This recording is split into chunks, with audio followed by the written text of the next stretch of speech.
नहमदुहु व नुसल्ली अला रसूलिहिल करीम अम्मा बाद औज़ु बिल्लाहि मिनश शैतानिर रजीम बिस्मिल्लाहिर रहमानिर रहीम। मोहतरम नाज़रीन, उम्मीद है आप खैरियत से होंगे। आज आपके सामने जो इंफॉर्मेटिव वीडियो लाए हैं उसका उन्वान है दुनिया में कत्ल होने वाले मशहूर सियासी रहनुमा। जी हाँ नाजरीन, दुनिया की सियासी तारीख का मुतालिया करें तो हमें इल्म होता है कि कई ऐसे मशहूर सियासी रहनुमा थे जो गैर फितरी मौत से हमकनार हुए। ये एक अलग सवाल है कि उन्हें कत्ल क्यों किया गया। झैल में इन नामवर सियासी शख्सियात का जिक्र किया जा रहा है जिन्हें कत्ल कर दिया गया।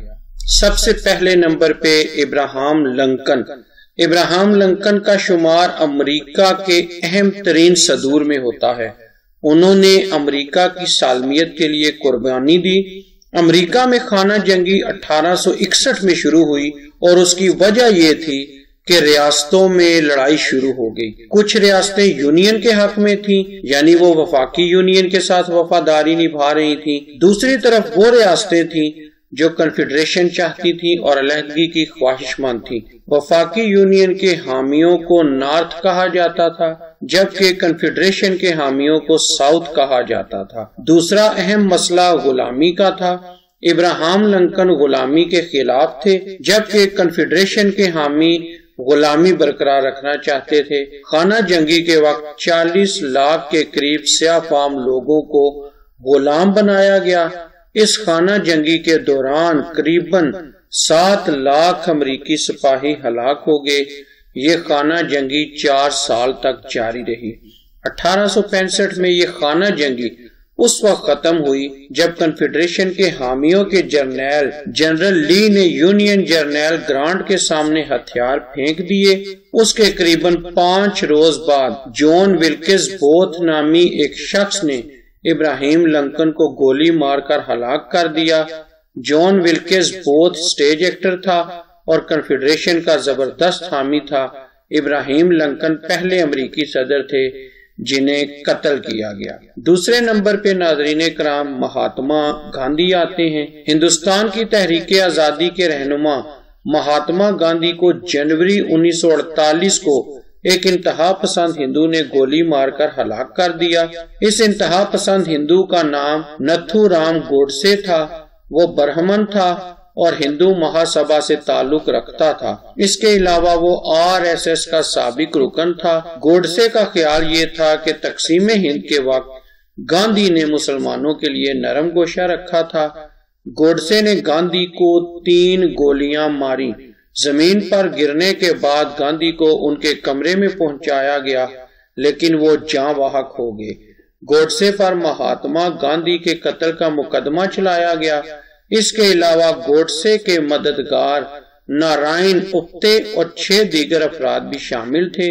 8 नवंबर 1949 को गोडसे और नारायण उप्ते को मौत की सजा सुनाई गई। अगरचे गांधी के दोनों बेटों रामदास गांधी और मनीलाल गांधी ने इनकी सजा में तखफीफ के लिए अपीलें की थी, लेकिन उस वक्त के भारतीय वजीर आजम पंडित जवाहरलाल नेहरू, वल्लभ भाई पटेल और गवर्नर जनरल चक्रवर्ती राजगोपाल ने ये अपीलें मुस्तरद कर दी। 15 नवंबर 1949 को गोडसे और उप्ते को एनाला जेल में फांसी दे दी गई। तीसरे नंबर पे पाकिस्तान के पहले वजीर आजम लियाकत अली खान हैं। इन्हें 16 अक्टूबर 1951 में रावलपिंडी में गोली मारकर शहीद कर दिया गया।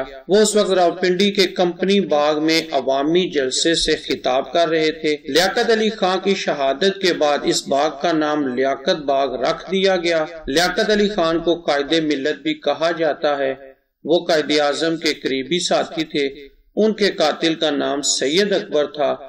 जो ही सैयद अकबर ने लियाकत अली खान को गोलियां मारकर शहीद किया, उसके कुछ लम्हों बाद सैयद अकबर को भी गोलियां मारकर हलाक कर दिया गया। लियाकत अली खान का कत्ल आज भी एक मुअम्मा है। चौथे नंबर पर जॉन एफ कैनेडी आते हैं। ये अमेरिका के मकबूल तरीन सदर थे। 22 नवंबर 1963 को सदर कैनेडी को ली हार्वे ओसवाल्ड ने डलास टेक्सास में गोली मारकर हलाक कर दिया। गोली उनके दिमाग पर लगी। उन्हें अस्पताल पहुंचाया गया, जहां उनकी मौत की तस्दीक कर दी गई। ابراہیم لنکن کے بعد جان ایف کینیڈی دوسرے امریکی صدر تھے جو غیر فطری موت سے ہمکنار ہوئے۔ کینیڈی کی موت کے بعد جانسن امریکہ کے صدر بن گئے۔ وہ امریکہ کے 36ویں صدر تھے۔ بعد میں صدر جان ایف کینیڈی کے بھتیجے رابرٹ کینیڈی نے کہا کہ اسے یقین ہے کہ اس کے چچا کو ایک سازش کے تحت قتل کیا گیا۔ کینیڈی کو موت کے بعد مختلف سازشی نظریات سامنے آئے۔ کچھ نے سی آئی اے کو مورد الزام ٹھہرایا، کسی نے کے جی بی کو، اور کچھ لوگوں نے کیوبا کے صدر کاسترو پر انگلی اٹھائی۔ جو لوگ سی آئی اے پر الزام عائد کر رہے تھے ان کا کہنا تھا کہ جان ایف کینیڈی سیاہ فام لوگوں کے حقوق کی بات کر رہے تھے جو سی آئی اے کو پسند نہیں تھی۔ یہ بھی کہا گیا کہ اوسولڈ اکیلا قاتل نہیں اور لوگ بھی قتل کی سازش میں ملوث ہیں۔ اوسولڈ کی عمر اس وقت صرف 24 برس تھی۔ اوسولڈ نے قتل کی ذمہ داری قبول کرنے سے انکار کر دیا اور کہا کہ وہ احمق ہے۔ اس کے 2 دن بعد اوسولڈ کو ڈلاس پولیس ہیڈ کوارٹرز کے احاطے میں ایک مقامی نائٹ کلب کے مالک جیک روبی نے گولی مار کر ہلاک کر دیا۔ ابھی تک بہت سے امریکی یہ تسلیم نہیں کرتے کہ جان ایف کینیڈی کا قتل اوسولڈ کا ذاتی فعل تھا۔ وہ یہ سمجھتے ہیں کہ کینیڈی کو ایک سازش کے تحت موت کی وادی میں اتارا گیا۔ 5ویں نمبر پر مسلم دنیا کے ایک اور بہترین حکمران شاہ فیصل آتے ہیں۔ سعودی فرمان روا شاہ فیصل بن عبدالعزیز کو 25 مارچ 1975 کو ان کے بھتیجے فیصل بن معید نے گولی مار کر شہید کر دیا۔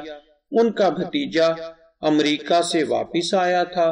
اس وقت کویت سے کچھ نمائندے آئے ہوئے تھے۔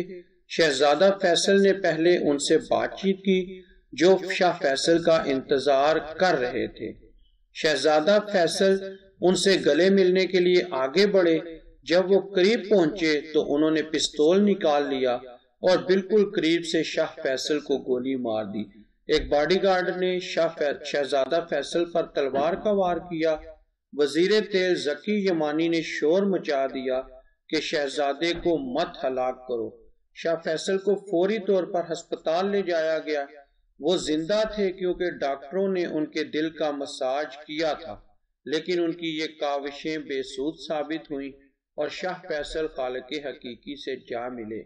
کہا جاتا ہے کہ شاہ فیصل اسرائیل کے بہت خلاف تھے کیونکہ وہ سمجھتے تھے کہ اسرائیل عربوں کے خلاف ہے۔ اسرائیل کے خلاف کارروائیوں کے سلسلے میں وہ ہر وقت مالی امداد کے لیے تیار رہتے تھے۔ ان کو ریاض میں شہید کیا گیا۔ ان کے قاتل شہزادہ فیصل کو ریاض کی ایک جیل میں پہنچا دیا گیا۔ شریعت کورٹ نے مقدمہ چلا کر شہزادہ فیصل کو موت کی سزا دی۔ پہلے اس کے بارے میں کہا گیا کہ اس کا ذہنی توازن درست نہیں، لیکن شریعت کورٹ نے اسے ذہنی طور پر درست قرار دیا۔ 18 جون 1975 کو شہزادہ فیصل کا سر قلم کر دیا گیا۔ ناظرین کرام، یہ اس ویڈیو کا پہلا حصہ ہے جو ہم آپ کے سامنے پیش کر رہے ہیں۔ انشاءاللہ اگلے حصے میں مزید آپ کو تفصیلات